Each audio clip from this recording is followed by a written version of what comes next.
할렐루야. 아멘. 반갑습니다. 반갑습니다. 왜 인상 써요? 반갑습니다. 아멘. 반갑습니다. 그랬더니 반갑습니다. 그런 분들이 계세요. 어색한 거죠.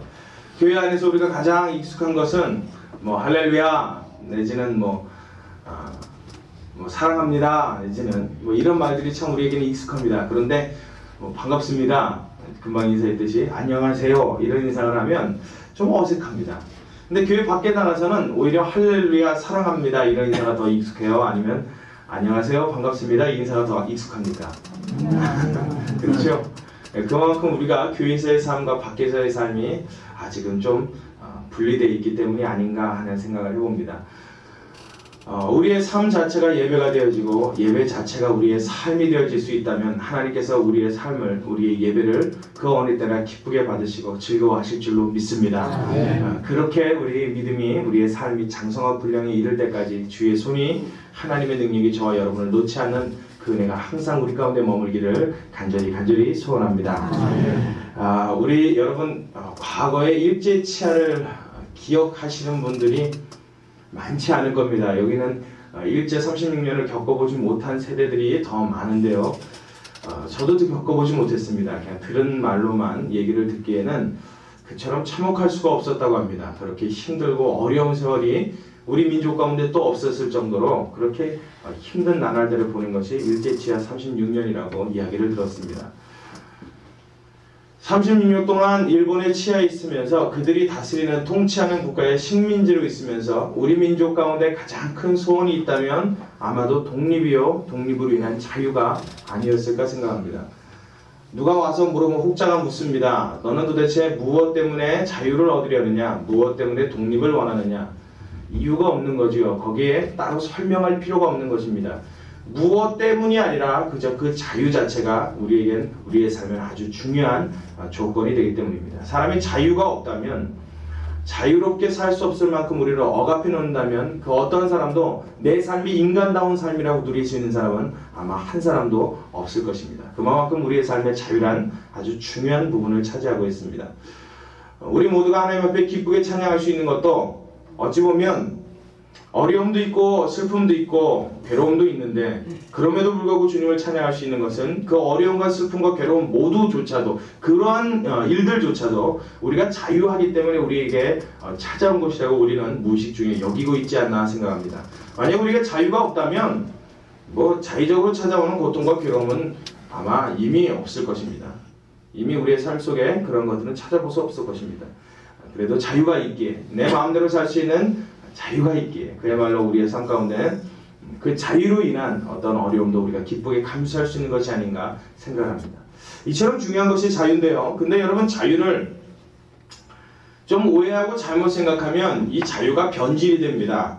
일제 36년 동안 우리가 한 번도 자유로워 본 적이 없는 세대들이 독립을 했습니다. 그래서 대한독립 만세, 이제 자유 얻었네, 그리고 막 기뻐하고 뛰었어요. 그런데 자유가 찾아오긴 찾아왔는데 이 자유 속에 어떤 일정한 룰과 규칙이 없고 법칙이 없으니까 무엇이 되어버리고 말았냐면 이 자유가 자유되지 못하고 무엇으로 바뀌더라고요? 네, 이걸 보고 방종이라고 합니다. 방종으로 바뀌어요. 그래서 그냥 너나 없이 내가 좋을 대로, 나 하고 싶은 대로, 내가 옳은 대로, 그냥 내가 먹고 싶으면 먹고 눕고 싶으면 눕고, 그것이 공공기관이 됐든지 뭐가 됐든지 상관없습니다. 어떤 규칙도 일정한 법칙도 따르기 싫어하는 민족으로 변화되는 것, 이것을 우리는 방종한 민족이라고 그렇게 이야기합니다. 방종한 사람들, 아주 제멋대로인 사람들이라고 이야기하죠. 이와 같이 자유가 중요함에도 불구하고, 자유는 인간의 삶에 꼭 필요한 것임에도 불구하고 이것에 대한 특정한 룰이나 규칙이 없으면, 그것을 누릴 수 있는 자격과 힘이 없는 사람들에게 자유가 주어지면 이것은 인간을 망치는, 오히려 해되게 하는 그런 조건으로 변화되는 것을 우리는 목격을 통해서도, 또 나 개인의 삶을 통해서도 우리는 알고 있습니다. 근데 오늘 성경에 우리가 함께 읽은 본문에도 이와 비슷한 이야기들이 소개되어지고 있습니다. 사사기 19장 22절로 30절까지 우리 읽었는데요.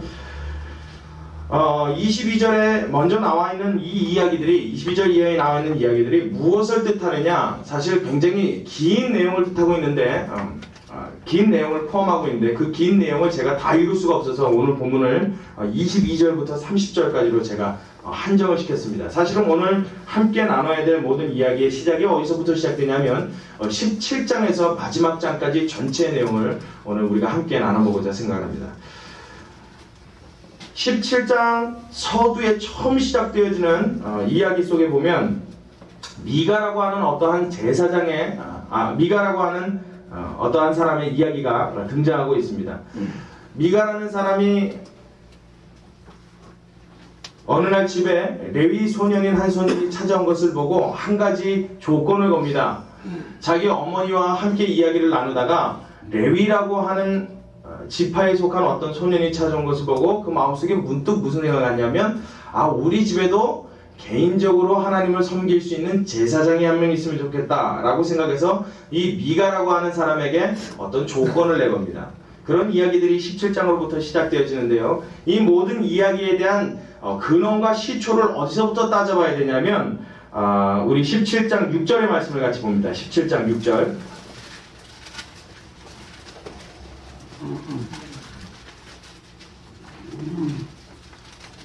17장 6절의 말씀 우리 한 목소리 같이 읽습니다. 시작.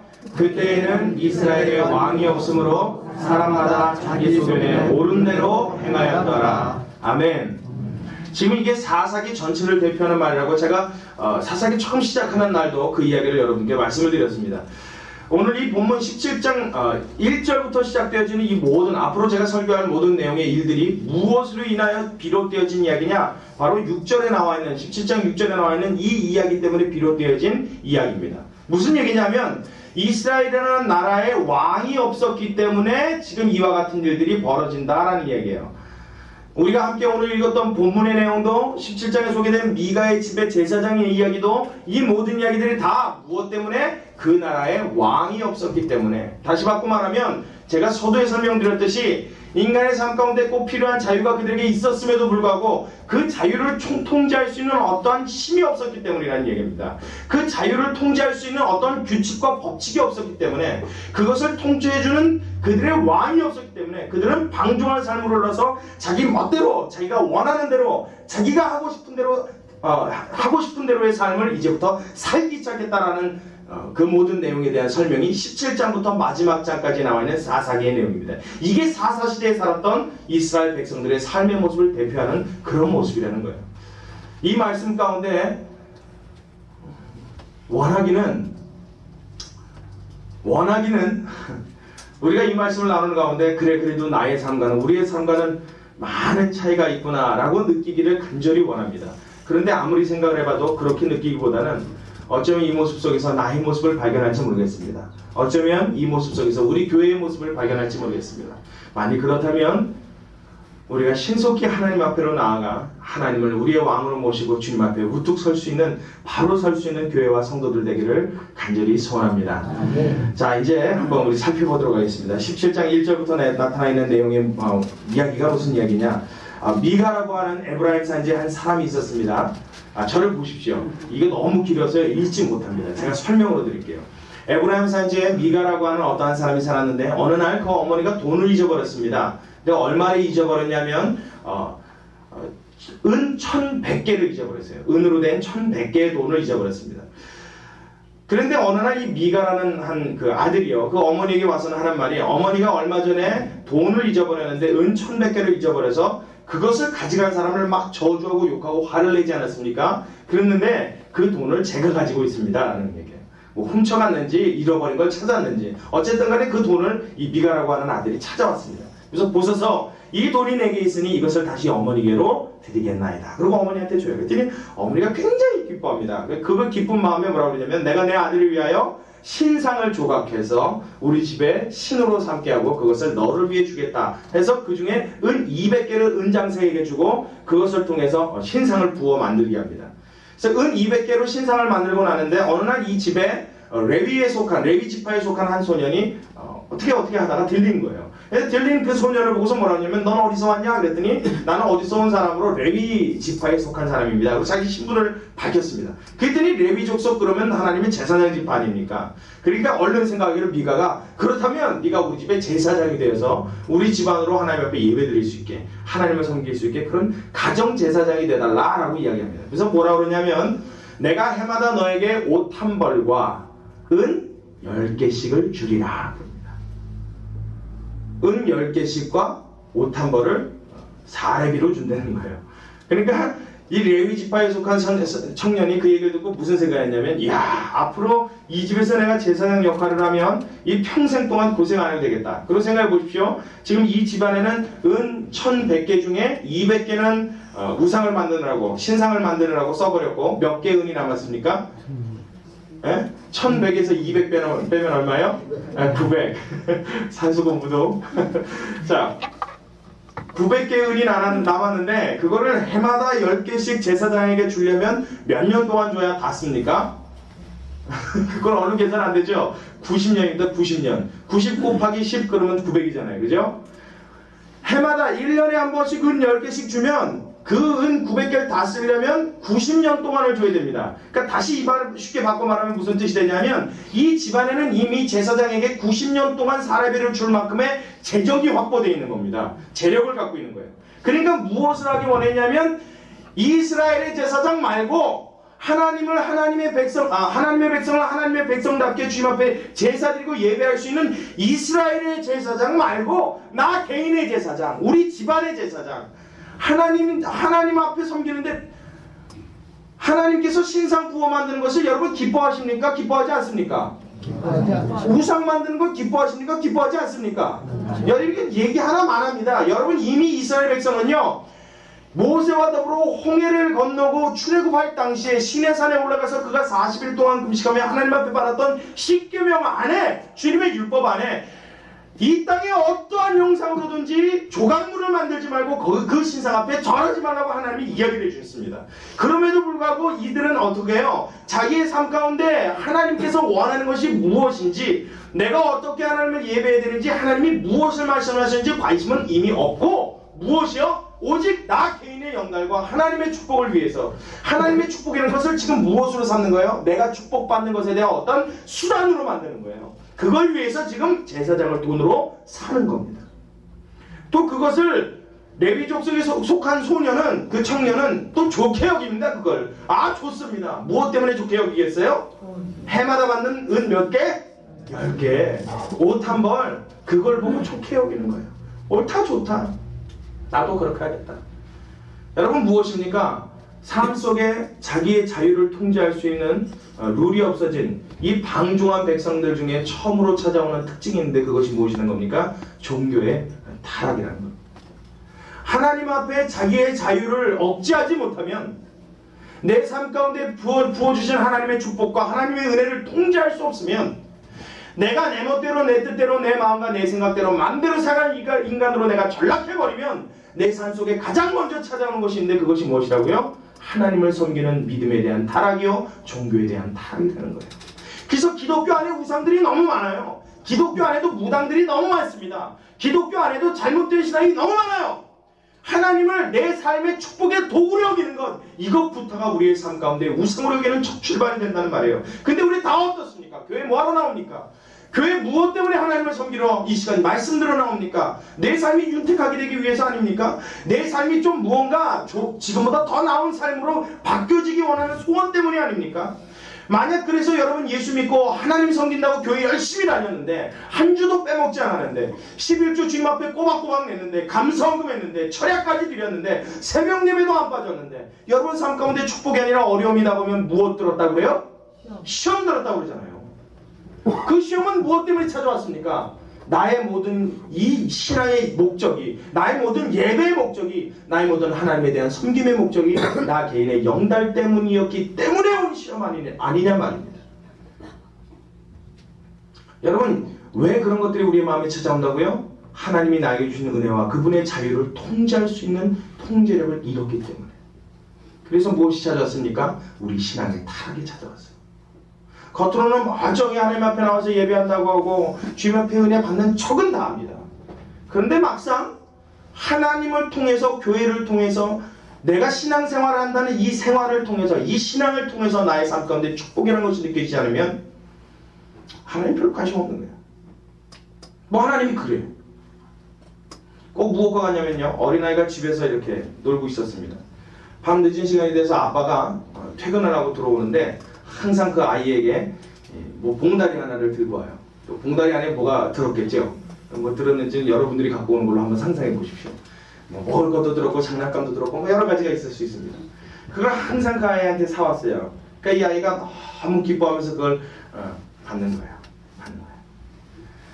근데 여러분, 아버지는 아버지로서의 가치가 있는 줄로 믿습니다. 아이분들이 너무 많군요.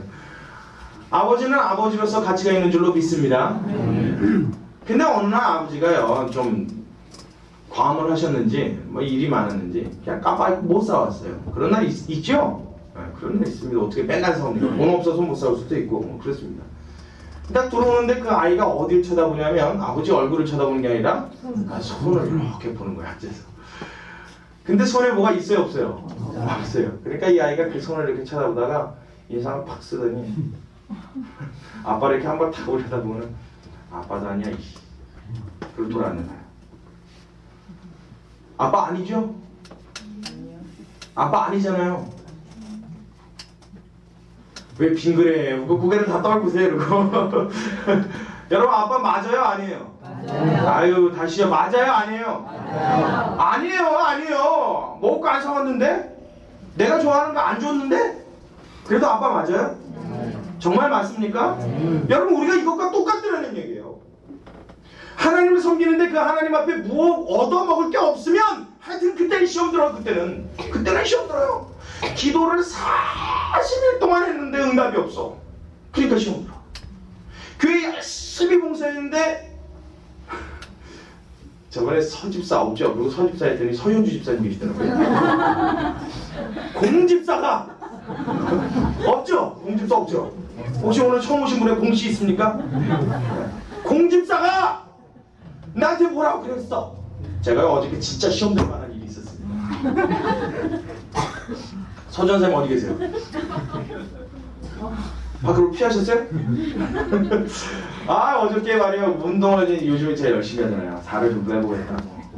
이게 웬만해서 안 빼집니다. 제가 운동을 하다만 살이 돼갖고 살이 웬만큼 딱딱하진 않아요. 겉으로 보면 물렁물렁해 보이는데 만져보면 딱딱합니다. 배만 빼고. 몸이 딱딱하다 보니까 이게 잘 안 빠져요. 그래서 열심히 운동을 한다고 저는 나름대로 운동을 하는데 이게 안 빠져요. 근데 좀 빠졌어요. 믿어주십시오. 저만 느끼게 좀 빠졌어요. 저만 느끼게. 다른 사람들은 못 느끼게 저만 느끼게. 와이셔츠를 예전에 이걸 입으면요. 저 서전사님 오시네. 빨리 들어오세요, 전사님. 예. 놀라셔가지고 빨리 들어오십시오. 예, 큰일 났습니다 지금. 전사님 얘기하는 중이에요.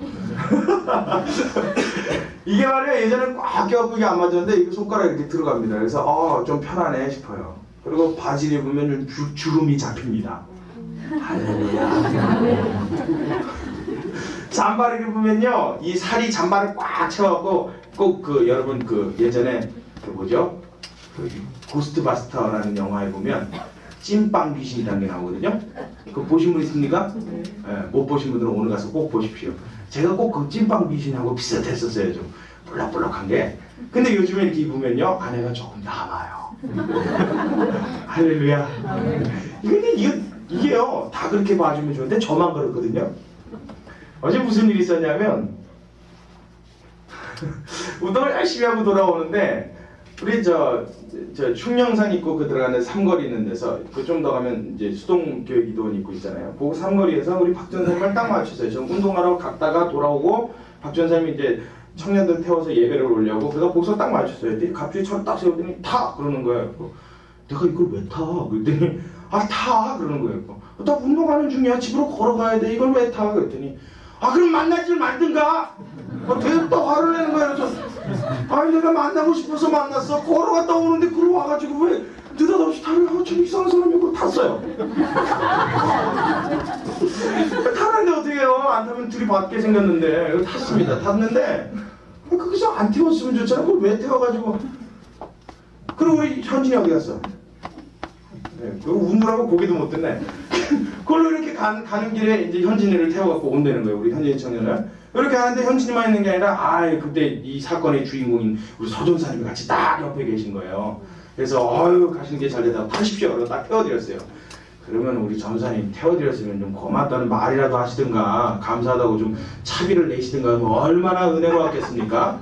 할렐루야. 근데 거기다 대고 고맙다고 차비는 못 줄 망정 뭐라 그러냐면 아니 어떻게 된 게 다이어트는 목사님인데 살은 전도사님이 빠져요?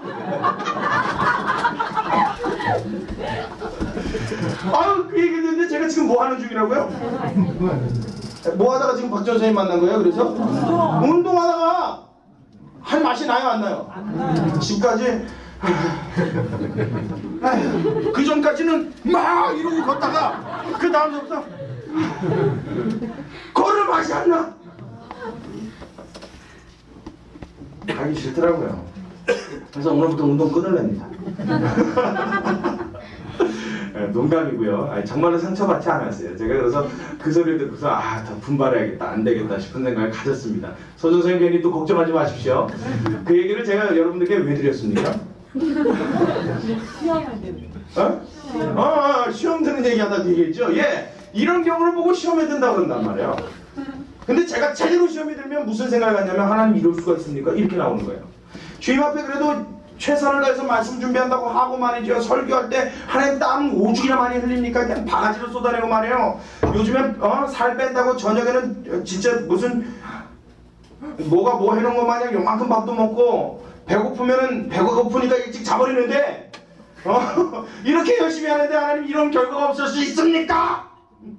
제대로 시험 들었으면 이런 마음이 든단 말이에요. 이게 제대로 시험 든 거란 말이에요. 근데 우리 하나님은 나 살 빼주기 위한 하나님입니까? 나와 늘 함께 하시는 하나님입니까?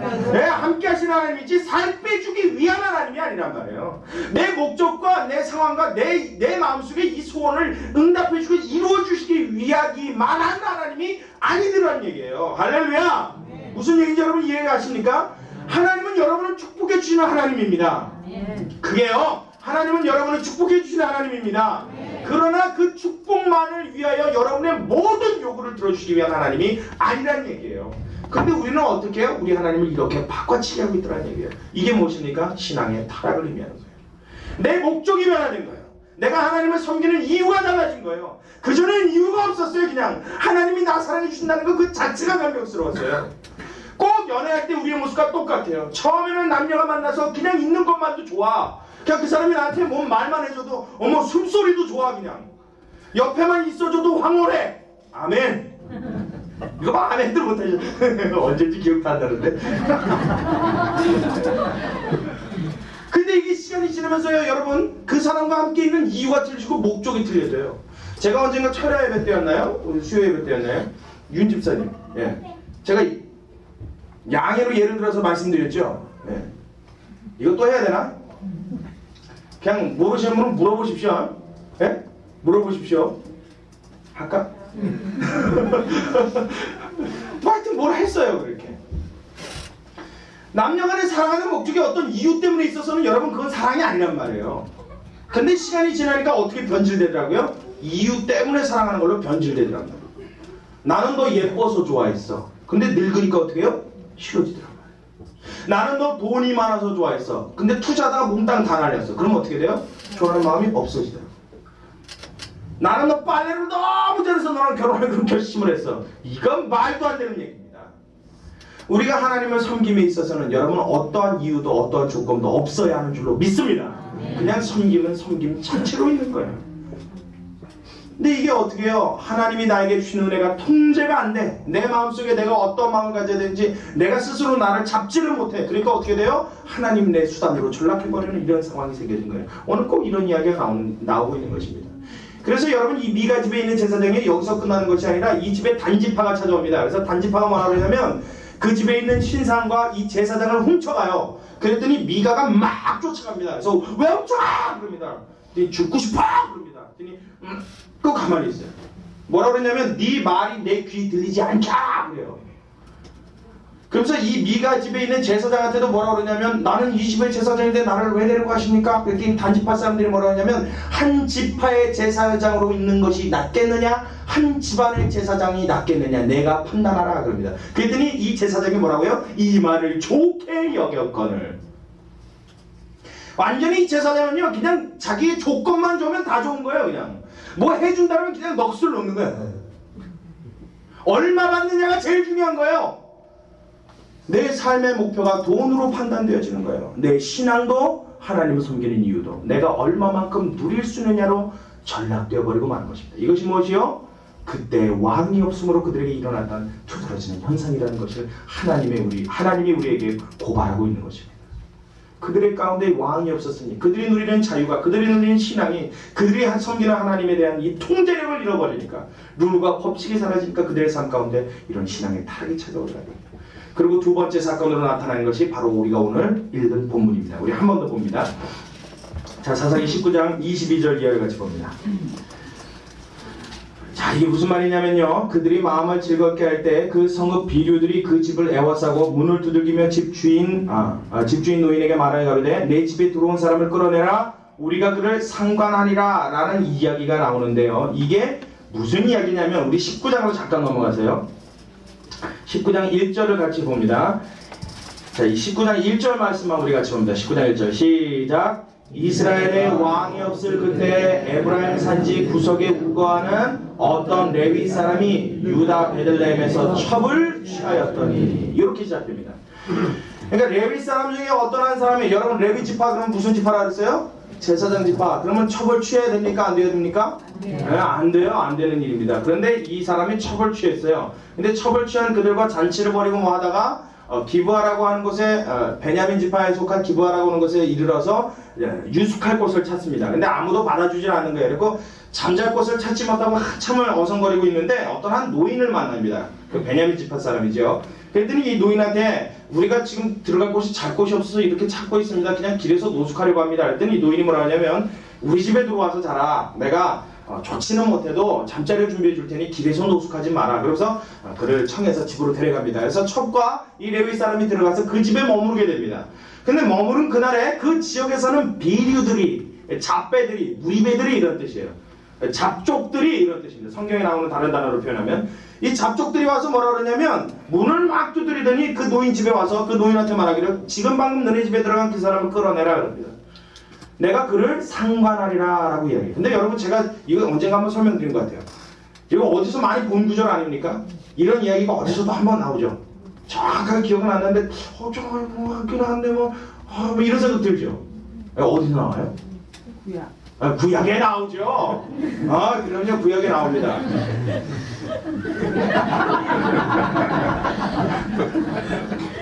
그럼요. 물론 구약입니다. 구약 어디요? 어디? 에? 어디요? 뭐세요? 롯? 롯? 맞아요. 롯 얘기에 나오죠. 롯기가 아니고 저 아브라함의 조카 롯. 그게 어디예요? 창세기 아니에요. 아우 답답해. 몇 장까지는 여러분 제가 안 물어보겠습니다. 창세기에 나타나 있는 아브라함과 롯의 이야기 중에 아브라함이 그러죠. 성경에서 제일 야한 구절이 어디라고요? 내가 하면 나는 좌하겠고 내가 좌하면 나는 우하리라. 이게 제일 야한 구절이라고 우리 박 전사님이 그러시더라고요. 이게 좀 이렇게라도 여러분 기억하고 좀 외우라는 얘기예요. 제가 여러분 성경을 비하시키기 위해서 이렇게 얘기하는 게 아니라 이러고 얘기하면 좀 기억에 남을 거 아니에요. 그래서 이렇게라도 표현하는 겁니다. 좀 기억하십시오. 그래서 아브라함과 롯이 갈라졌잖아요. 그래서 아브라함은 그 지역에 남고 롯은 어디로 가요? 아직 하나님이 멸하시기 전이었던 적과 꿀이 흘러보이는 아주 비옥한 땅같이 보이는 어디로요? 소돔 땅으로 들어가잖아요. 소돔과 고모라 지역 아시죠? 거기 들어갔더니 이 지역 사람들은 얼마나 타락했는지 하나님이 그를 유황과 불비로 다 쓸어버릴 만큼 그렇게 타락한 백성들이었습니다. 그 집에 들어갔는데 그들의 죄악이 너무 관영하니까, 너무 극심하니까 하나님의 사자들이 정말 저들의 부르짖음대로 타락했는가 보시려고 하늘로부터 강림을 합니다. 쫙 내려와요. 내려와서 롯을 찾아옵니다. 그 롯과 만나서 그 집에 들어갔는데 그 들어가는 천사들을 보고 아마 아름다웠는 모양이죠. 그리고 천사들은 여러분 성경에서 천사들이 나타날 땐 다 남자의 모습으로 나타납니다. 성경에서는 남자를 대표로 하기 때문에 성이 있는 것은 아니지만 남자의 형상으로 나타난다고 그렇게 이해해야 옳습니다. 그래서 천사들이 나타나서 롯 집으로 들어갔더니 그걸 보더니 그 지역에 사던 비류들이, 이 잡족들이 그 집을 찾아와서 똑같은 일을 벌였단 말이에요. 뭐라고요? 문을 쾅쾅 두드리면서 지금 방금 들어간 그 사람을 내로 내오라. 내가 그를 상관하리라. 여기서 말하는 상관이란 여러분 무슨 뜻인지 아시죠? 미성년자가 오늘 있나 없나 모르겠네. 미성년자 있어요? 없어요? 어디요? 아, 저기 있구나. 예. 아시면 됐습니다. 네, 무슨 얘기인 줄 아시죠? 언제가 설명드렸는데 기억하시죠? 제발 기억 좀 해주십시오. 못하시는 분은 옆 사람한테 오늘 웃어보십시오. 상관이 뭐야? 그러고 그럼 이야기해 줄 거예요. 그 상관을 하려고 지금 어떻게 했는데 이게 뭐예요? 찾아온 잡족들도 남자고 들어간 사람도 뭐예요? 남자란 말이에요. 근데 남자가 남자를 보고 단 말이에요. 아이고 어려워. 성경이 이렇단 말이에요. 에? 지금 이 상황이 롯의 때와 똑같이 사사기 오늘 20장의 말씀에 이 일이 똑같이 일어나는 겁니다. 근데 희한한 건요, 이 일에 대한 대처하는 방법이 오늘 이 방법과 롯 때에 있었던 방법이 똑같습니다. 자, 한번 다시 볼게요. 자, 19장 23절부터 봅니다. 3절. 우리 3절 같이 읽습니다. 23절 시작. 집 주인 그 사람이 그들에게로 나와서 이르되 아니라 내 형제들아 청하오니 악을 행치 말라. 이 사람이 내 집에 들었으니 이런 망령된 일을 행치 말라. 그리고 얘기합니다. 그리고 뭐라 그러냐면 거기에 대한 해결책으로 보라 여기 내 처녀딸과 이 사람의 척이 있은즉 내가 그들을 끌어내리니 너희가 그들을 욕보이든지 어찌하든지 임의로 하되 오직 이 사람에게는 이런 망령된 일을 행치 말라 하나. 근데 그 사람들이 말을 안 해요. 그러니까 강제로 어떻게 합니까? 그 왔던 레위 사람의 첩과 자기 딸들을 끌어다가 그 사람들에게 줍니다. 그러니까 이놈들이 밤새도록 욕을 보인 거예요. 근데 얼마나 심하게 굴었는지, 얼마나 무슨 짓을 했는지 잘 모르겠습니다만 그 다음날 일어나서 레위 사람이 일어나 봤더니 자기의 첩이 죽어 있는 거예요. 죽어고 문지방에 터썩 엎어져 있는데 우리 일어나 가자 그러고 쳤더니 대답이 없는 거예요. 그러니까 죽었어요. 그래서 이 분통하고 원통한 마음을 이가 바닥바닥 깔리는 이 심정을 안고 자기의 집으로 돌아와서 어떻게 해요? 자기의 그 첩의 아내의 시체를 12토막을 냅니다. 칼로 12토막으로 잘라요. 그 12토막으로 자른 그 시체를 12지파로 쫙 보내요. 그 12지파가 전부 다 그 시체를 받았는데 그 시체를 받은 12지파의 반응이 참 희한합니다. 그게 30절에 있어요. 우리 같이 읽습니다. 시작. 그것을 보는 자가 다 가로되 이스라엘 자손이 애굽 땅에서 나온 날부터 오늘날까지 이런 일은 행치도 아니하였고 보지도 못하였도다. 생각하고 상념에 말하자 하니라. 이스라엘 12지파가 그 시체 12토막을 각각 한 토막씩 다 받고서는 뭐라고 그러냐면 이런 일은 우리가 여태껏 애굽에서부터 나온 이래로 홍해를 걸른 이래로 출애굽된 이래로 한 번도 행한 적도 없고 본 적도 없다. 이런 일은 이건 나사는 처음 보는 일이다. 이게 이런 일이 있을 수가 있느냐 지금 그러고 막 격분하는 겁니다. 그래서 만나서 상의하고 말하자 이 말은 뭐냐면 다 모여! 좀 이 뜻이에요. 다 모여! 이런 일은 있을 수도 없어. 그리고 그들이 지금 막 흥분하는 내용의 얘기가 30절의 얘기거든요. 근데 여러분 재미난 것은요. 재미난 건 뭐냐면 그들이 흥분한 내용이 사람을 죽이고 했던 어떤 이런 내용 때문이 아니라 단지 사람을 죽이되 지금 어떻게 죽였어요? 네, 그들이 보기에는 12토막으로 잘라 죽여서 지파에다 보낸 거니까 사람을 12토막을 내서 죽인 거예요. 12토막 살인사건이에요. 그러니까 이런 일은 보지도 못했다고 바들바들 떠는 이유가 죽인 게 문제가 아니라 지금 어떻게 했다고요? 12토막을 냈다는 거에 지금 열이 받는 거예요. 거기에 흥분하는 겁니다. 이 12지파가 죽인 방법을 놓고 그런 거예요. 근데 여러분 그냥 살짝 폭 찔러갖고 죽이는 거하고 12토막을 내서 죽이는 거하고는 틀리죠? 틀려요? 정말 틀려요? 그럼 죽은 사람 입장에서는 같아요, 틀려요? 그럼 뭐가 틀려요? 다시요? 여러분 살짝 폭 찔러갖고 그리고 죽이면 좀 착하게 죽인 건가요? 죽일 일이 있을 때 여러분 이렇게 죽여야 합니까? 뭐예요 도대체? 여러분 죽인 건 어차피 똑같아요. 하나님 앞에 극심한 죄를 진 건 같습니다. 근데 형태와 모양이 너무 하자는 거예요. 그래서 흥분하는 겁니다. 죽인 게 문제가 아니라 12토막을 낸 게 지금 화가 나는 거예요. 이게 지금 어이가 없는 일입니다. 이들의 생각과 판단과 모든 사물을 바라보고 일을 바라보고 그 어떤 되어진 일들을 판단하는 판단력이 지금 밝아져 있습니까? 흐려져 있습니까? 굉장히 흐려져 있어요. 흐려져 있어요. 근데 그 흐려진 일이 거기서 끝나지는 않습니다. 그래서 어떻게 해요? 다 모입니다. 그래서 그 사람을 불러놓고 이게 어쩌된 일이냐 그랬더니 여차저차여차저차 성경도 그렇게 말해요. 여차저차여차저차요 이렇게 나와 있습니다. 그래서 설명을 쭉 해줍니다. 그랬더니 12지파 사람들이 으아 그러고 다 화를 냅니다. 막 흥분해갖고 몇십만 명의 군사가 모여서 이 베냐민 족속을 우리가 가만두지 아니하리라. 지금 모인 이 모임에 참석하지 않은 지파도 다 쓸어버릴 것이요. 다 멸절할 것이요. 베냐민 지파도 우리가 용서하지 아니라. 그래서 가서 원래는 그 욕을 보였던 비류들만 내오라고 이야기합니다. 근데 그걸 말을 듣지 않고 베냐민 지파가 보호를 해줘요. 그리고 같이 싸우려고 딱 이러고 자세를 취합니다. 그랬더니 어떻게 해요? 나머지 이 지파 사람들이 야 이거 안 되겠다. 베냐민 쓸어버려 이렇게 됩니다. 결국 전부 다 그걸 쓸어버리려고 전부 다 모여서 전쟁을 벌이는데 그 벌이는 내용이 참으로 초근이가 없고 희한해요. 하나님 앞에 먼저 제사를 드립니다. 하나님 앞에 막 기도하면서 묻습니다. 하나님 이와 같은 일은 우리 가운데 있지도 않았고 이것들을 우리가 어떻게 하니까 올라가서 치니까 치면 누가 먼저 올라가니까 이렇게 하나님 유다가 올라가라 그래요. 그래서 유다가 올라가고 전쟁을 벌여요. 유다 족속하고 베냐민 족속하고 막 싸웁니다. 누가 이겼을 것 같아요? 원래는 누가 이겨야 돼요? 하나님이 올라가라고 그랬잖아요. 유다 보고 싸우라고 그러셨잖아요. 그럼 누가 이기는 게 마땅해요? 유다가 이기는 게 마땅해요. 근데 누가 이겨요? 베냐민이 이겨요. 유다가 아주 참패라고 돌아옵니다. 그랬더니 그들이 모여서 아침부터 저녁까지 우리라 그래요. 통곡을 해요.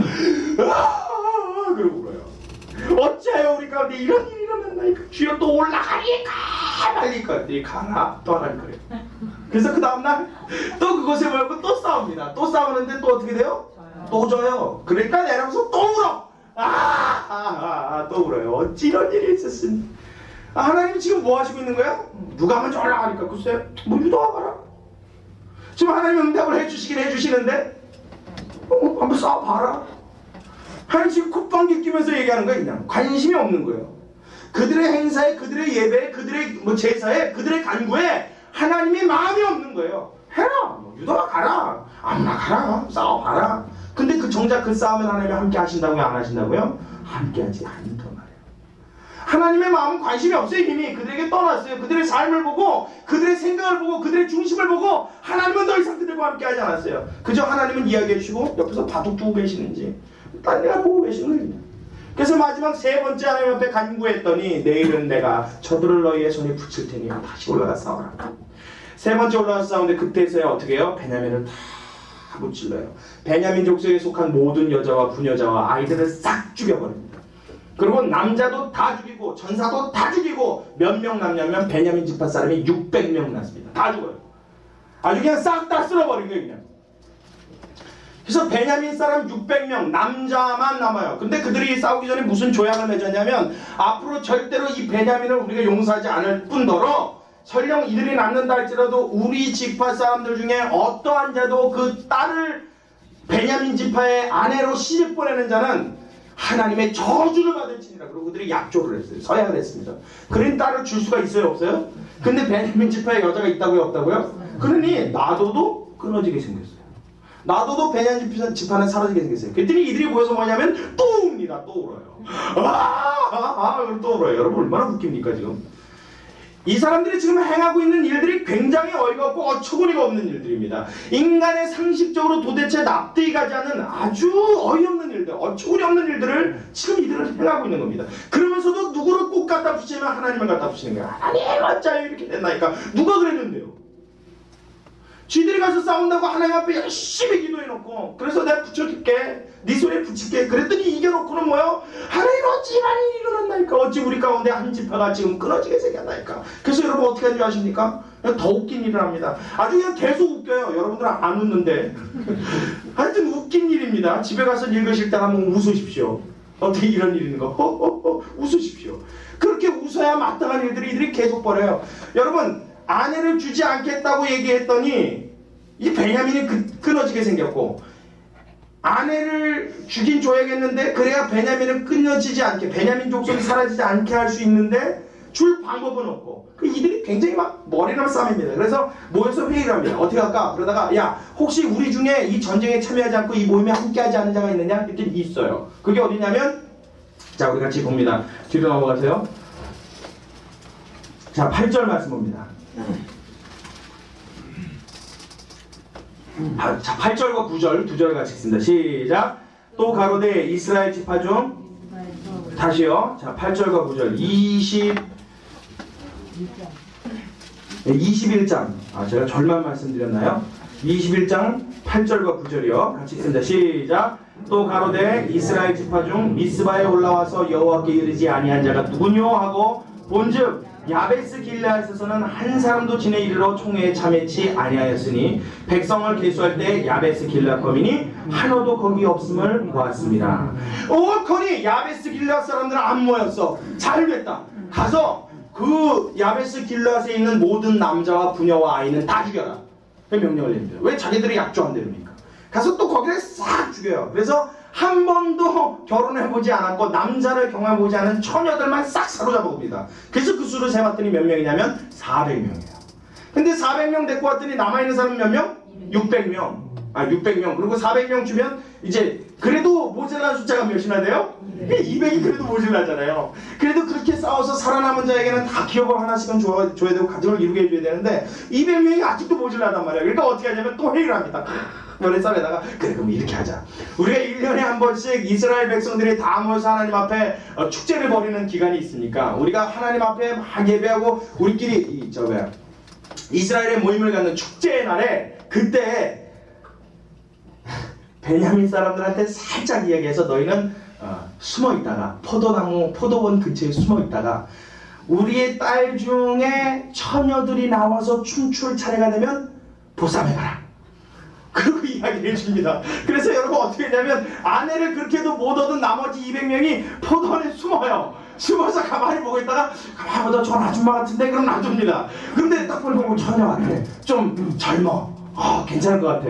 그러면 이렇게 살짝 보고 있다가 어떻게 해요? 네큰 거 같고 여러분 얼마나 안 웃깁니까? 이게 정말 웃긴 얘기예요. 그러면서 네이크 봐보다가 막 뛰는 거예요. 자기 집으로. 그러면서 꽁꽁 묶어놓고 넌 내 아내야. 그러고 사는 겁니다. 그날부터. 그러면 그 부모 집에서 난리가 날 거 아니에요. 그죠? 베냐민 족속에게 딸을 시집 보내지 않겠다고 약조를 했는데 우리 딸을 데리고 갔으니 우리 집은 저주를 받을 것이 아닙니까? 라고 와서 얘기하면 우리가 해명해 주겠다고 얘기합니다. 근데 뭐라고 해명하냐면 너희가 자의로 준 것이 아니 하나님도 너희를 저주하지 않을 것이라. 여러분 이게 말이 됩니까? 얘기가 돼요? 여러분 지금 우리가 함께 나눴던 17장부터 21장까지의 모든 내용이요 우리의 상식을 벗어난 이야기입니다. 하나님 앞에서 왕이 없었던 그들, 자기의 자유를 통제할 수 있는 능력을 상실했던 그들, 그래서 방종하고 자기의 멋대로 자기 임의대로 마음대로 좋은 대로 살았던 그들의 삶 가운데 찾아온 것 두 번째로 보셨다고요? 신앙의 타락에 의해 전반적인 삶 전체의 타락이 찾아온 것입니다. 아주 엉망진창이 되는 거예요. 소돔과 고모라를 하나님이 볼 수가 없어서 어떻게 해요? 하늘부터 불을 내려서 태워버렸어요. 멀리서 아브라함이 눈을 들어본 즉 옹기적 연기 같은 것이 피어오르는 것이 보이는지라 어떻게 해요? 하나님이 불을 쏟아부어버린 거예요. 그 지역에 아무것도 남은 것이 없이 다 태워 죽여버린 것이 소돔과 고모라입니다. 근데 그런 일들이 지금 어떻게 해요? 하나님의 백성 가운데 그대로 일어나고 있더라. 똑같이 일어나고 있더라. 인생의 전체가 다 타락해버린 거예요. 무엇이 없었더니 내 마음속에서 내 자유를 통제할 수 있는 왕이 없었더니.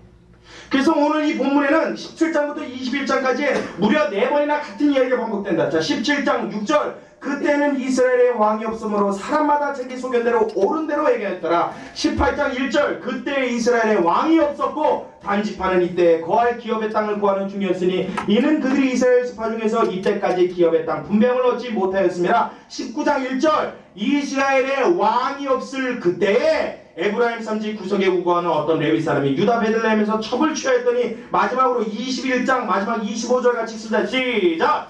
그때 이스라엘이 왕이 없으므로 사람이 각각 그 소견에 옳은 대로 행하였더라. 지금 이 사사기 후반부에 나와서 모든 사사 이야기가 끝나고 이스라엘 백성 삶 전체를 조명하는 데 있어서 가장 핵심되는 내용의 구절을 뽑아라. 그럼 바로 이 얘기예요. 이스라엘 백성이 타락할 대로 타락하고 신앙도 무너졌고 삶도 무너졌고 판단력도 무너졌고 말도 안 되는 어처구니 없는 웃음밖에 안 나오는 그런 삶을 살고 있었는데 그것이 무엇 때문이었느냐? 그들의 삶에 왕이 없으므로, 이스라엘에 왕이 없으므로, 그들의 자유를 지켜줄 수 있는, 그들의 자유를 통제해줄 수 있는, 그들의 삶을 인도해줄 수 있는 왕이 없으므로 그들은 타락해버리고 말았다는 겁니다. 여러분, 오늘을 살아가는 저와 여러분의 삶은 어떻습니까? 우리의 오늘의 이 시점은 어때요? 내 마음에, 나의 삶에, 나의 이 거처에 왕이 없으면, 나의 자유를 통제해줄 수 있는 내 신앙에 왕이 계시지 아니하면 우리도 이와 같은 길을 걸어갈 수밖에 없다는 것입니다. 여러분, 이스라엘에 정말 왕이 없었나요? 이스라엘 민족에게는 사울왕이 나오기까지 하나님이 왕을 세우지 않으셨나요? 아니요. 오히려 사울왕이 나오기 이전에, 인간이 왕으로 등극하기 이전에는 이스라엘 그 나라 그 땅엔 우리 하나님이 친히 왕 되셨음을 믿으시기 바랍니다. 하나님이 왕이었어요. 하나님이 그 땅을 통치하는, 그들의 자유를 통치하는 하나님이 참된 왕이셨어요. 근데 이스라엘 백성들 마음속에 무엇이요? 하나님을 왕으로 인정하지 않았다고요. 하나님이 그들의 왕이었음에도 불구하고 하나님은 나의 왕이 원치 않아, 왕되기를 원치 않아. 그래서 어떻게 해요? 다음에 나와 있는 사무엘상에 보면 하나님 앞에 이스라엘 백성이 나와서 사무엘에게 그렇게 이야기합니다. 우리에게도 이방 민족과 같이 왕을 주옵소서. 그러고 이야기해요. 그랬더니 사무엘이 하나님 앞에 선한 마음을 가져서 이렇게 기도합니다. 하나님, 쟤네들이 왕 달랩니다. 하나님, 내가 하나님의 명령을 받아서 자기 통치하는 거 이제 싫답니다. 주님, 나를 싫어버렸사오니 어찌하오리까. 그러고 물어요. 근데 하나님이 대답하시는데 뭐라고 하신지 아십니까? 아주 송구하고 기가 막힌 대답을 하십니다. 저들이 왕을 요구하는 것은 너를 싫어버림이 아니요 나를 싫어버림이니라. 그래서 허락하셔요. 주어라. 그래서 세워지는 초대 왕이 누구라고요? 그게 사울이에요. 여러분, 우리의 삶 가운데 눈에 보이지 않기 때문에 하나님이 계시지 않는 건 아닙니다. 여러분, 여러분의 가정에 일어나는 모든 일들이 여러분이 원한다고, 여러분이 원하는 대로 되지 않는다고 하나님이 통치하고 계시지 않는 것이 아닙니다. 오히려 내가 원해서, 내가 바래서, 내가 뜻해서 되어진 일들이 나의 삶을 더 조목을 이길 수도 있어요. 내가 알지 못하지만, 내가 미래를 볼 수 있는 눈이 없지만, 지금 나오고 있는 이 고단과 어려움이 어찌 보면 나를 더 빛나게 만들어줄 하나님의 연단의 맷돌이 될 수 있는지 우리는 알 수 없는 것입니다. 여러분, 우리의 삶 가운데 눈에 보이지 아니하나, 내 손으로 만질 수 없으나, 귀로 들리지 아니하나, 우리 하나님은 분명히 내 곁에 계시고, 할렐루야! 우리 하나님은 분명히 우리 가운데 말씀하고 계시고, 우리 하나님은 분명히 저와 여러분의 마음속에서 우리의 삶을 인도하고 계시는 우리의 참된 왕으로 함께 계시는 줄로 믿으시기 바랍니다. 이걸 인정하고 수 있을 때 우리의 자유는 통제되어 우리의 신앙은 제대로 서게 됩니다. 우리의 삶은 하나님 앞에 인간다운 삶, 그리스도인다운 삶으로 살아갈 수 있는 것입니다. 우리의 삶 속에 왕이 없으면, 우리의 삶에 하나님을 왕으로 섬기지 못하면 우리는 하나님 앞에 바르게 살 수 없는 존재임을 기억하시기 바랍니다. 이스라엘 백성 전체가 타락한 것은 하나님이 왕이었음에도 불구하고 그들은 하나님을 왕으로 인정하지 않았기 때문이었어요. 우리 모두가 하나님을 왕으로 인정하고, 여러분 가장이 하나님이 되시고, 여러분이 운영하는 모든 기업과 사업과 여러분이 다니는 모든 직장의 주인과 사장이 하나님이 되셔서 여러분 전반에 걸친 모든 삶에 있어 하나님이 인정하시고 기뻐하시는 삶으로 아름답게 세워져 나가는 저와 여러분이 되시길 주님의 이름으로 축원합니다. 기도하시겠습니다. 고맙고 감사하신 우리 아버지 하나님, 이제 우리가 사사기를 다 살펴봤습니다. 우리 몇 명의 사사를 택하여 그들의 삶을 보았고, 또 사사들의 이야기가 끝난 이후에 이스라엘 백성들 그들의 삶을 보았습니다. 하나님, 참으로 어이없고 웃음밖에 나오지 않는 그들의 삶, 그들에게 왕이 없었던 이와 같은 일이 일어났는데, 하나님, 우리의 삶의 왕은 누구인지 이 시간 우리 자신에게 묻게 하여 주옵소서. 하나님, 여지껏 내 자신을 왕으로 섬기고, 돈을 왕으로 섬기고, 명예를 왕으로 섬기고, 건강을 왕으로 섬기고, 이 삶에서 누릴 수 있는 모든 조건들을 나의 왕으로 섬겨서 하나님과 동떨어진 삶을 살았다면, 주님, 이 시간 다시 한번 우리 주님께서 우리의 삶의 왕이 되어 주시옵시고, 그렇지 않고 하나님 여지껏 주님 앞에 나의 삶을 맡기고 의지하는 하나님의 신실한 백성으로 하나님을 나의 삶의 왕으로 모시고 살았다면, 하나님 그 하나님과 더 친밀해질 수 있는 주의 사랑하는 성도를 다 되도록 축복하여 주시옵소서. 그래서 우리의 신앙도 우리의 믿음도 우리의 삶 전반에 걸쳐진 모든 일들도 하나님 편에 보시기에 아름다운 삶이 될 수 있도록 주님 붙잡으시고 은혜 주시고 인도하여 주시기를 간절히 소원하오며 살아계신 예수님의 이름으로 기도 올리옵나이다. 아멘.